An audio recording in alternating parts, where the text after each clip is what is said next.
இந்த நேரத்தில் நம்மோடு இணைகிறார் மத்திய முன்னாள் உள்துறை அமைச்சர் திரு சிதம்பரம் அவர்கள். சார் வணக்கம். எதிர்க்கட்சிகளுடைய முக்கியமான கோரிக்கை பிளஸ் குற்றச்சாட்டு என்ன சார் இந்த விவகாரத்தை பொறுத்த வரைக்கும்?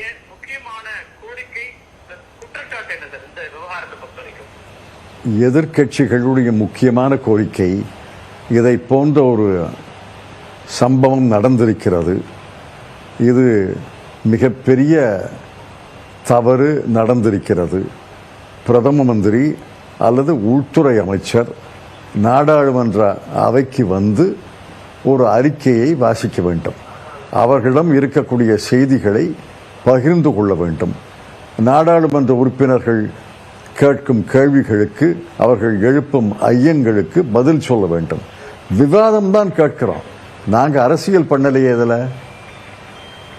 இல்ல, இது ஒரு அசம்பாவிதம் நடந்திருக்கிறது. ஒரு விசாரணைக்கு உத்தரவிட்டிருக்கிறோம். விசாரணை அறிக்கை வரும் அப்படின்னு மத்திய அரசு சொல்லுது. அந்த விசாரணை அறிக்கைக்கு முன்னதாகவே உள்துறை அமைச்சரோ அல்லது பிரதமரோ பேசணும் அப்படின்ற கோரிக்கை வைக்கிறீங்களா? விசாரணை அறிக்கை வர்றதுக்கு சில வாரங்கள் ஆகும், சில மாதங்கள் ஆகும். ஒரு சம்பவம் நடந்திருக்கு, என்ன நடந்திருக்குன்னு அவங்க அரசினுடைய பார்வையை சொல்லணும். எங்க அவங்க தவறு ஏற்பட்டிருக்கிறது என்று அவர்கள் நினைக்கிறாங்களோ அதை பகிர்ந்து கொள்ளணும். விசாரணை வரட்டும். இப்ப 2008 மும்பாயில் ஒரு பெரிய பயங்கரவாத தாக்குதல் நடந்தது.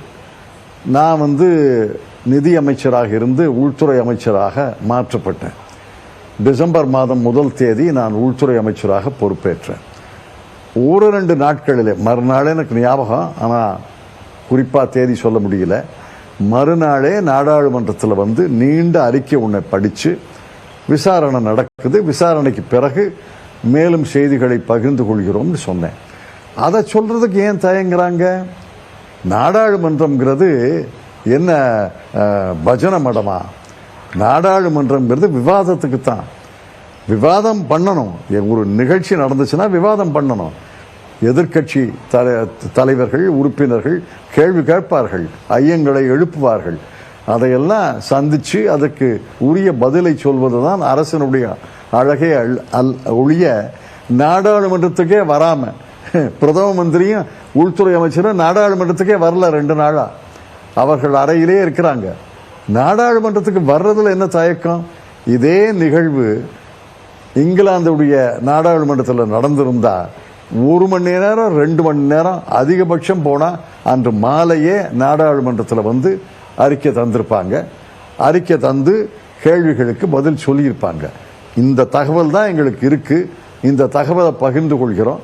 மேலும் தகவல்கள் சேர்க்கும் பொழுது, சேகரிக்கும் பொழுது உங்களிடம் தகவல்களை, மேலும் தகவல்களை பகிர்ந்து கொள்கிறோம்னு சொல்லுவாங்க. அதுதான் நாடாளுமன்றம்.